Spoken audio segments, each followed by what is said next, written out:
আসসালামু আলাইকুম, শুভ সন্ধ্যা। সবাইকে স্বাগত জানাচ্ছি এনটিভির ক্রীড়া বিষয়ক সাপ্তাহিক আয়োজন গ্যালারিতে। আপনাদের সঙ্গে আছি আমি মমিনুর রিপন এবং স্টুডিওতে আজকে উপস্থিত আছেন বাংলাদেশের ক্রিকেটের প্রথম সুপারস্টার মোহাম্মদ আশরাফুল। আশরাফুল ভাই, স্বাগত জানাচ্ছি আমাদের স্টুডিওতে। ধন্যবাদ। আশরাফুল ভাই, জাস্ট একটা কোর্স কমপ্লিট করে আসলেন বাংলাদেশের ব্যাটিং কোচ হিসেবে। সুন্দর একটা সফর হলো বাংলাদেশের ব্যাটিংয়ের কথাই যদি বলি, সাথে শেষ ভালো যার সব ভালো যার, মানে আন্তর্জাতিক একটা ম্যাচ জয় দিয়েই বাংলাদেশের এই বছরটা শেষ হলো। কেমন মূল্যায়ন করবেন আসলে? ধন্যবাদ। অবশ্যই খুবই ভালো লাগছে।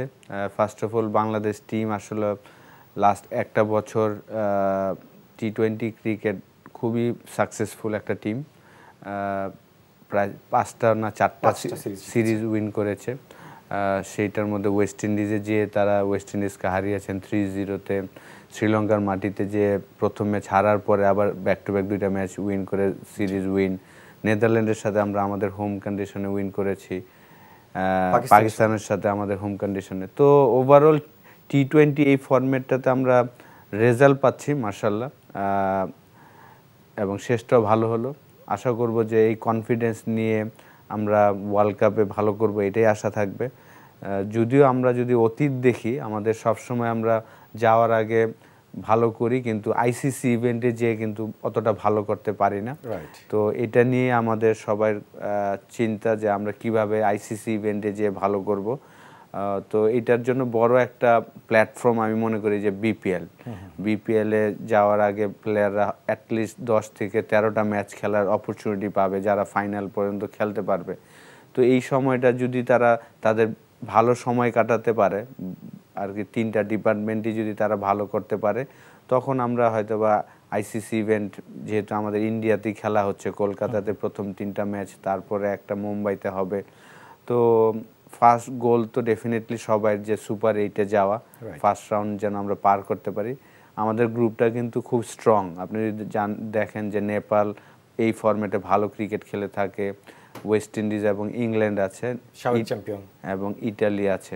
তো এখান থেকে 2টা টিম যাবে। তো ডেফিনেটলি আপনাকে বড় 2টা টিম থেকে একটাকে হারাতে হবে এবং নেপাল এবং ইটালির সাথে জিততে হবে। তো আমি যেহেতু আমি 1 মাস ছিলাম টিমের সাথে, আমি খুব এনজয় করেছি এবং প্রত্যেকটা প্লেয়ারকে তাদের কনফিডেন্স লেভেল দেখে খুবই ভালো লাগছে যে তারা খুবই কনফিডেন্ট। তারা তাদের গেমটা আর কি খুব তাড়াতাড়ি, বিশেষ করে টেস্ট টিমটা তো আমি বলবো যে খুবই এক্সপিরিয়েন্স।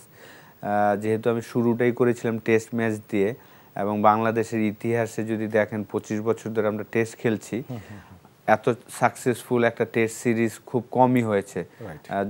যদিও হয়তো দুর্বল আয়ারল্যান্ড আমরা বলছি, কিন্তু যার সাথে আপনি খেলেন এই 25 বছরে কিন্তু এতটা ক্লিনিং পারফরমেন্স কেউ করেনি। বিশেষ করে ব্যাটিংয়ে যদি বলি, 3টা ম্যাচই আমাদের ওপেনাররা 50+ রানের পার্টনারশিপ করেছেন, বিগ 100 করেছেন। জয় প্রথম টেস্টে, সাদমাম 3টা ইনিংসে ব্রিলিয়ান্ট ব্যাটিং করেছেন, মমিনুল, মুশফিক, লিটন, শান্ত প্রথম টেস্টে 100 করেছেন। তো ওভারঅল টেস্ট টিমটা যদি আমরা দেখি যে খুব এক্সপিরিয়েন্স এবং তারা চমৎকার খেলেছেন। টি-20টা আমরা প্রথম ম্যাচটা আসলে ভালো করতে পারিনি ব্যাটসম্যানরা, কিন্তু তারপরে যেভাবে কামব্যাক করেছে, সেকেন্ড হাইস্ট স্কোর আমরা চেস করেছি সেকেন্ড ম্যাচে টি-20তে, তারপর থার্ড ম্যাচে তো চমৎকার ব্যাটিং করেছেন। একটা পজিটিভ দিক, লাস্ট 10-12টা ম্যাচ যদি আপনি একটু অ্যানালাইসিস করেন, যে আমাদের টপ 3 ব্যাটসম্যান কিন্তু কেউ না কেউ বিগ 50 করছেন, এটা একটা পজিটিভ দিক। হয় লিটন করছেন, না হলে পারভেজ ইমন করছেন, না হলে তানজিম তামিম করছেন, কিছু ম্যাচ সাইফ করেছেন। তো এই যে 4জন ব্যাটসম্যানই কিন্তু কন্টিনিউ ভালো করছেন। তো বিপিএলটা আমার কাছে মনে হয় যে আমাদের মিডল অর্ডারে যারা খেলছেন, তহিদ হৃদয় একটা ম্যাচে চমৎকার ব্যাটিং করেছেন ফার্স্ট ম্যাচে। বিপিএলে আমার হয়তোবা আমাদের 6-7 নম্বরে যারা ব্যাটিং করবেন তাদের জন্য একটা বড় প্ল্যাটফর্ম এই জায়গাটা, ফর্মে ফিরে আসাটা। আশরাফুল ভাই, মানে আপনাকে দেখেই বর্তমান যারা ন্যাশনাল টিমে আছেন তারা কিন্তু প্রথম সুপারস্টার আপনাকে দেখেই বড় হয়েছেন। তো আপনি যখন প্রথম টিমে যান আর কি অ্যাজ এ ব্যাটিং কোচ, তখন আসলে এনভায়রনমেন্টটা কেমন ছিল? মানে আপনাকে কিভাবে তারা স্বাগত জানিয়েছে, মানে সবার মধ্যে উৎফুল্লটা কতটা ছিল? না, আলহামদুলিল্লাহ, আসলে প্রায় 12 বছর পরে ন্যাশনাল টিমের ড্রেসিং রুমে ছিলাম, ঢুকেছি। সবাই, কোচিং স্টাফ বলেন, প্লেয়ার, সবাই খুব চমৎকারভাবে আমাকে গ্রহণ করেছেন। আমার ভালো লেগেছে এবং আমিও যেহেতু এই লেভেলে খেলেছি এবং এখনও আমি খেলি, ইংল্যান্ডে যে ক্লাব ক্রিকেট খেলি, তো আমার মধ্যে আসলে এই লেভেলে কিন্তু কোচিং জিনিসটা হলো আপনাকে কনফিডেন্স দেওয়া। এখানে কিন্তু টেকনিক্যালি হয়তো অত রাতারাতি বেশি চেঞ্জ আর কি না করাটাই বেটার।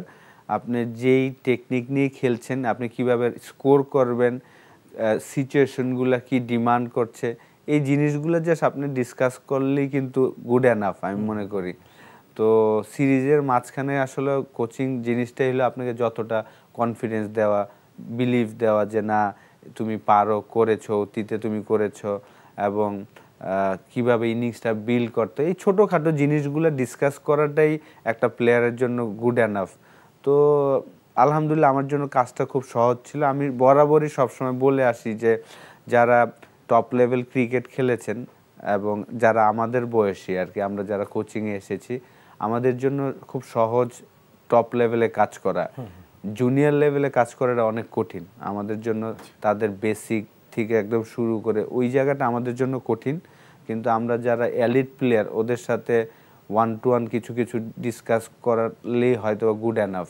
তো আলহামদুলিল্লাহ আমি খুব এনজয় করেছি। আমি আশা করি যারা আমার সাথে কাজ করেছেন তারাও হয়তো এনজয় করেছে। আমরা দেখতে পেয়েছি আর কি এটার প্রতিফলনটা আমরা কিছুটা দেখেছি। বাংলাদেশ যে হারে টি-20 ব্যাটিং স্ট্রাগল করছিল, এই সিরিজে কিছুটা হলেও উতরে গেছে। আসল পরীক্ষাটা আসলে আশরাফুল ভাই ওয়ার্ল্ড কাপের সময়, এবং যেটাতে আপনি বলছিলেন যে আমরা ওই সময়টার দিকে ফেল করি। তো আপনার আসলে পরামর্শটা কি থাকবে? আমরা ঠিক জানি না, আপনার চুক্তি একদিন আগেই শেষ হয়েছে। আমরা আশা করি আপনাকে অবশ্যই ক্রিকেট বোর্ড সপদে বহাল রাখবে। তো আপনার কি মনে হয়, আপনি বাংলাদেশের প্রথম সুপারস্টার, নট অনলি দ্যাট আপনি সে সময়ে যে শটগুলো খেলতেন গ্রামারের বাইরে কিন্তু গ্রামারের থেকেও সুন্দর। সো কি ইনফরমেশনটা কি থাকবে এই ওয়ার্ল্ড কাপের আগে ক্রিকেটারদের? না, কালকে যেমন খেলার শেষে আমাদের সবাই টিম মিটিং ছিল, সেখানে আমাদের সবার ভিউটা আমরা বলেছি যে আসলে ওয়ার্ল্ড কাপের আগে যে বিপিএলে আমরা যেন আমাদের ওই লেভেলে যেন আমরা প্রিপারেশনটা নেই। ডেফিনেটলি ম্যাচগুলো খুব ইম্পর্টেন্ট, তার সাথে সাথে আপনার ফিটনেস লেভেলটা যেন ভালো থাকে। কারণ দেখা যায় যে আমরা যখন খেলার মধ্যে থাকি তখন কিন্তু আমাদের ফিটনেস লেভেল ডাউন হতে থাকে, স্বাভাবিক। তো সেইটা যেন না হয়, সেটা যেন ইন্ডিভিজুয়ালি যেন তারা যত্ন নেয়। এবং যেহেতু আমরা অনেক টিমে আর আমরা কাজ করব, যেহেতু আমি রংপুর রাইডার্সের হয়ে কাজ করব, তো আমাদের টিমে কারেন্ট ক্যাপ্টেন খেলবেন, মুস্তাফিজ আছেন, আমাদের প্রায় 7-8 জন ক্রিকেটার ন্যাশনাল টিমের আছেন। তো ডেফিনেটলি আমিও হয়তো বা শেয়ার করতে পারবো, হেল্প করতে পারবো তাদের যেই সমস্যাগুলো বা কোনো ফ্যাসিলিটিস যদি তাদের লাগে সেটা আমরা দেওয়ার চেষ্টা করব। তো অবশ্যই এটা নিয়ে আলাপ হয়েছে যে আমাদের যেন আইসিসি ইভেন্টে যেন যে আমরা ভালো করতে পারি, সেইটার জন্যই প্রিপারেশন নেওয়া। আমরা বরাবরই যদি দেখি যে আমরা কিন্তু ওয়ার্ল্ড কাপের আগে খুব ভালো খেলি। আমরা 2023 ওয়ার্ল্ড কাপে বা 22 ওয়ার্ল্ড কাপে যাওয়ার আগে আমরা অস্ট্রেলিয়াকে 4-1-এ হারিয়েছিলাম, নিউজিল্যান্ডকে 3-2-তে, কিন্তু আমরা আইসিসি ইভেন্টে যেয়ে কিন্তু ভালো করতে পারিনি। তো এই সব জিনিস নিয়ে কিন্তু আমাদের প্লেয়ারদের মধ্যে ডিসকাস হয়েছে যেন সেইখানে ভালো করতে হলে আপনাকে যেই জিনিসগুলো ইমপ্রুভ করতে হবে সেই জিনিসগুলো নিয়ে আমরা কাজ করছি। উইকেট নিয়ে যে আমরা আন্তর্জাতিক আইসিসি ইভেন্টে যে ধরনের উইকেটে খেলে থাকি, ঘরোয়া উইকেট আমরা সবসময় পাই না। এটার জন্য কিন্তু দেখেন যে এই আয়ারল্যান্ড সিরিজে যদি দেখেন আমরা কিন্তু চমৎকার প্রিপারেশন নিয়েছি। প্রথম ম্যাচ আমরা হেরেছি, কিন্তু তারা 180 করেছে, সেকেন্ড ম্যাচে 170 করেছে। আয়ারল্যান্ড কিন্তু আপনি যদি দেখেন যে প্রত্যেকটা ম্যাচই, লাস্ট ম্যাচও যদি দেখেন যে 4 ওভারে তাদের 50 রান ছিল, তো তারা কিন্তু পাওয়ার প্লেতে অসাধারণ ব্যাটিং করেছেন প্রত্যেকটা ম্যাচই। সেকেন্ড ম্যাচে 75 ছিল, বাংলাদেশের বিপক্ষে রেকর্ড। হ্যাঁ, তো এইটা করা সম্ভব হয়েছে বিকজ অফ উইকেট, ভালো উইকেট দেওয়া হয়েছিল বলেই কিন্তু আমাদের ম্যানেজমেন্ট বলেন, ক্রিকেট বোর্ড বলেন, ওনাদের কিন্তু চিন্তাই যে আইসিসি ইভেন্টে কীভাবে আমরা ভালো করতে পারবো। সেই কারণেই এই 3টা ম্যাচই কিন্তু আমরা চিটাগাংয়ে খেলানো হয়েছে যেন ভালো উইকেটে যেন আমরা খেলতে পারি, প্রিপারেশনটা যেন নিতে পারি। তো আমি শিওর যে লাস্ট বিপিএলও কিন্তু ভালো উইকেট ছিল। আপনি যদি দেখেন যে সিলেট, চিটাগাং, ঢাকা সবগুলো জায়গাতেই ভালো উইকেট ছিল, বাউন্ডারিটাও একটু ছোট করে দিয়েছিল, প্রচুর রান হয়েছিল। তো এবারও আমি আশা করব যে যেহেতু বোর্ড প্রেসিডেন্ট বিপিএল অকশনের দিনই ঘোষণা দিয়েছেন যে এটা ওয়ার্ল্ড কাপের প্রিপারেশনের জন্য ভালো একটা মঞ্চ, ওনারা ডেফিনেটলি ভালো উইকেট দিবেন এটা আমরা আশা করছি। কারণ ভালো উইকেট দিলে আপনার সবার জন্য ইভেন থাকে, কারণ ভালো উইকেটে দেখেন এইখানে কিভাবে বোলিং করতে হয় সেটাও আমাদের শিখতে হবে।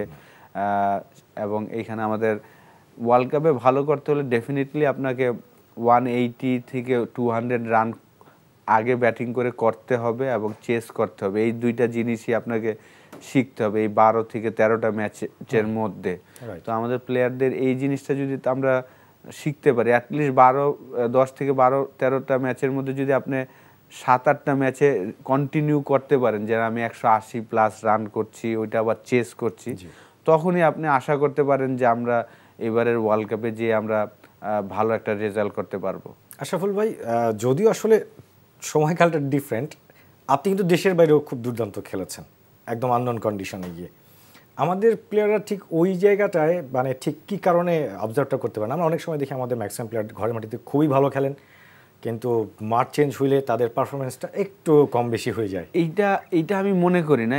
এই কাজটা নিয়ে আসলে প্লেয়ারদের সাথে ডিসকাস করা যে সবার লাইফেই কিন্তু আপনি দেখবেন যে ভালো ভালো ইনিংস আছে, হ্যাঁ আমরা হয়তোবা কন্টিনিউ করতে পারি না, ওই জিনিস নিয়ে ওই সব বিষয় নিয়ে আসলে ডিসকাস করা প্লেয়ারদের সাথে, যে আমরা যত বেশি বেশি পজিটিভ জিনিসগুলো চিন্তা করব এবং বিলিভ করব নিজের প্রতি, তখনই আপনি ভালো কিছু করা সম্ভব। আমরা আয়ারল্যান্ডের সাথে যেভাবে ব্যাটিং করেছি, তাদের কিন্তু দুর্বল বোলিং অ্যাটাক না, আপনি যদি দেখেন যে তাদের বোলিং অ্যাটাক কিন্তু খুবই চমৎকার, কিন্তু জাস্ট আমাদের কনফিডেন্স লেভেলটাই অন্য লেভেল ছিল যে না আমরা আয়ারল্যান্ডের সাথে খেলছি। তো এইটাই যখন আমরা বড় টিমের সাথে খেলবো এবং ওইভাবে মেন্টালিটি নিয়ে আসতে পারবো যে জাস্ট একটা বল খেলছি আমি, কারণ আয়ারল্যান্ডের বলাররাও 140-তে বল করে, অপোনেন্টের বলার ভালো টিমের বলাররাও কিন্তু 140-তে করবে। তো ওই জাস্ট মেন্টালিটি যদি আমরা চেঞ্জ করতে পারি তখনই আসলে ধারাবাহিকভাবে আমরা পারফরমেন্স করব। তো আশা করি যে আমাদের প্লেয়াররা এখন অনেক ম্যাচিউর। টি-20 টিমটাও যদি বলেন যে আমরা ইয়াং বলি, কিন্তু আসলে ইয়াং কিন্তু না, অলমোস্ট 50 করে ম্যাচ খেলা ম্যাক্সিমাম প্লেয়ারের। 50 ম্যাচ ইন্টারন্যাশনাল ম্যাচ কিন্তু হিউজ আর কি। 50 ম্যাচ খেলতে হলে আপনাকে অ্যাটলিস্ট 2 থেকে 3 বছর রেগুলার প্লেয়ার হইতে হয়। তো এই জায়গাটা আমি মনে করি যে তারা এখন হাই টাইম যে তাদের রেগুলার পারফরমেন্স যেভাবে এখন করছে এটা করবে কন্টিনিউ। আশরাফুল ভাই, একটু অন্য প্রসঙ্গে যাই আর কি, যদিও কিছুটা পুরাতন হয়ে গেছে। মুশফিকুর রহিম 100 টেস্ট খেললেন বাংলাদেশের ইতিহাসে, এটা প্রথম। তাইজুল ইসলাম 250 উইকেট পেলেন, যেই রেকর্ডগুলো আসলে আমরা টেস্টে কম পাই, যে একজন নতুন ক্রিকেটার অনুপ্রেরণা পাবে সেটাও কিন্তু হয় না। এবং প্রথম টেস্ট, মুশফিকের প্রথম টেস্টে আপনি ড্রেসিং রুমে ছিলেন সতীর্থ হিসেবে, এবং তার 100তম টেস্টে আপনিও ড্রেসিং রুমে ছিলেন অ্যাজ এ ব্যাটিং কোচ হিসেবে। তার ক্যারিয়ারটা আসলে কীভাবে মূল্যায়ন করবেন? অসাধারণ। আসলে আমি মনে করি যে আমি খুবই ভাগ্যবান মনে করি নিজেকে, যে তার ডেবিউ টেস্ট লর্ডসে হয়েছিল, আমি ড্রেসিং রুমে ছিলাম, এবং তার 99 এবং 100তম টেস্টও আল্লাহর রহমতে আমাকে ব্যাটিং কোচ হিসাবে নিয়ে গিয়েছেন ওই টিমে।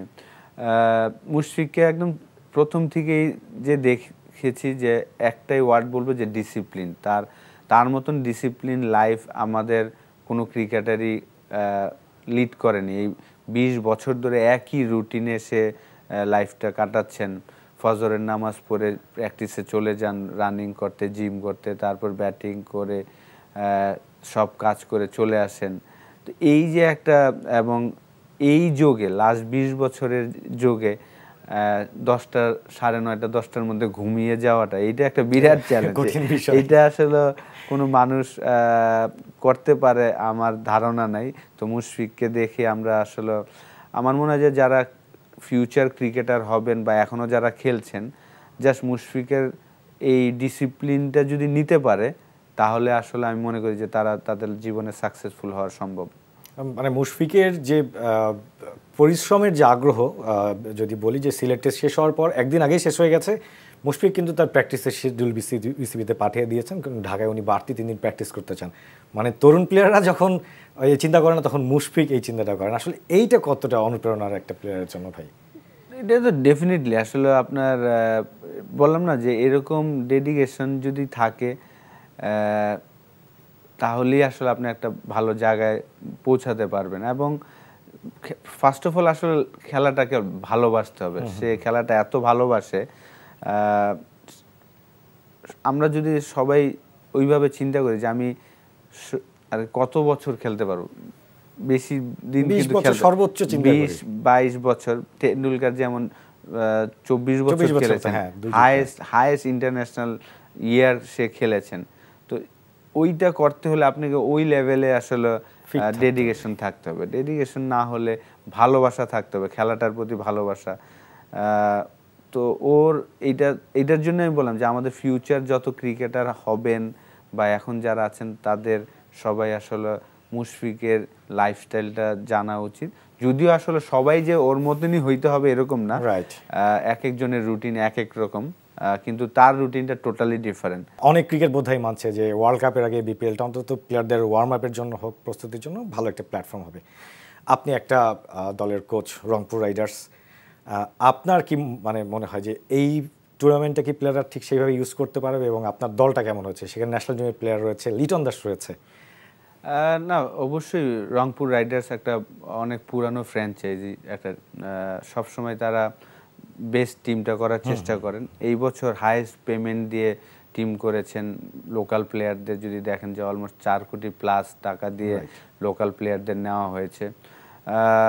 লাস্ট ইয়ারও আমরা নকআউটে যে হেরে গিয়েছিলাম, এর আগের বছরও নকআউটে যে হেরে গিয়েছিলাম। তো এবার আমাদের সবারই লক্ষ্য যেন আমরা ফাইনাল খেলতে পারি এবং চ্যাম্পিয়ন হতে পারি, সেই লক্ষ্য নিয়ে আসলে টিম করা। এবং প্রত্যেকটা টিমে আমি মনে করি ব্যালেন্স আর কি, খুব চমৎকার অকশন হয়েছে, সবগুলা টিমই ব্যালেন্স বলবো।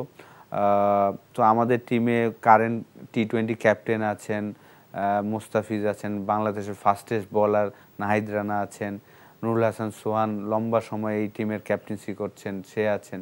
তো ওভারঅল আমি বলবো যে এবং ফরেন কালেকশনটা আমাদের খুব মাশাআল্লাহ ভালো হয়েছে।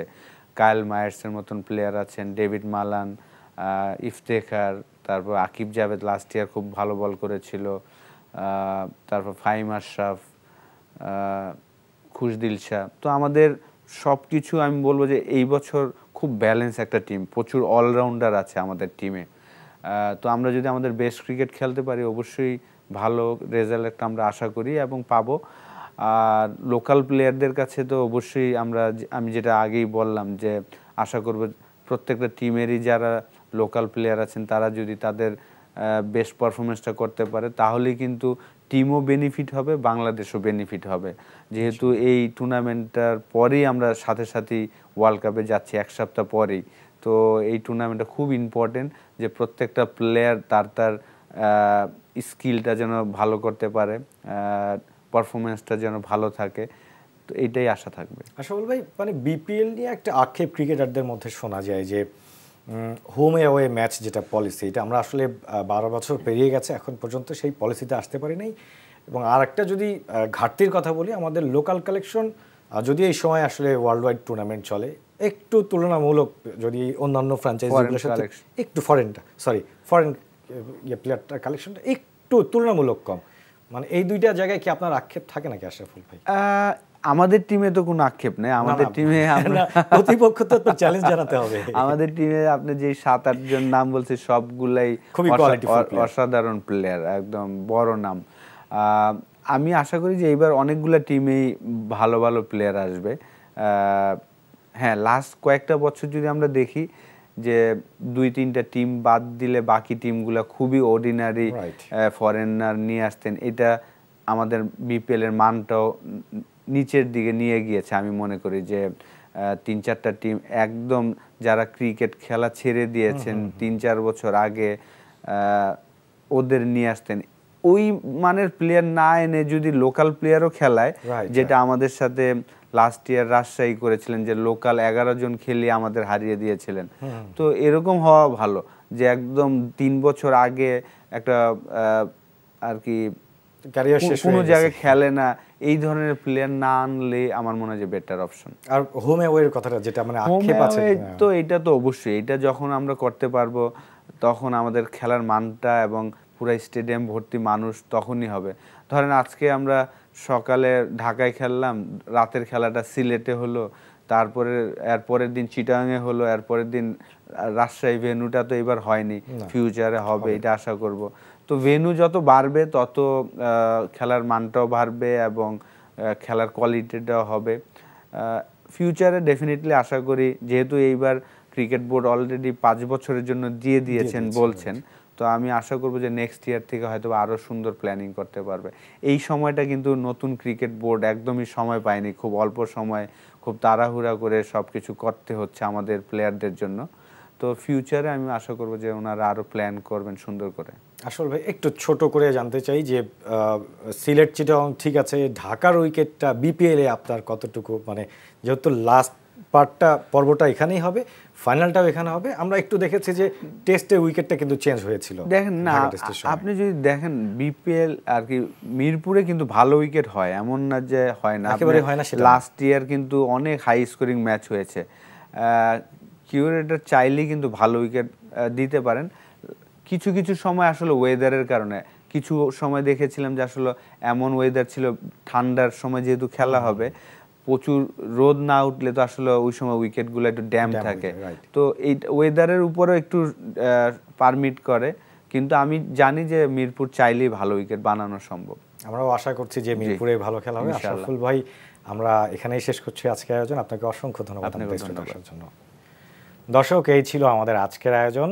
আগামী সপ্তাহে আবার দেখা হবে। সে পর্যন্ত ভালো থাকুন, সুস্থ থাকুন। আল্লাহ হাফেজ।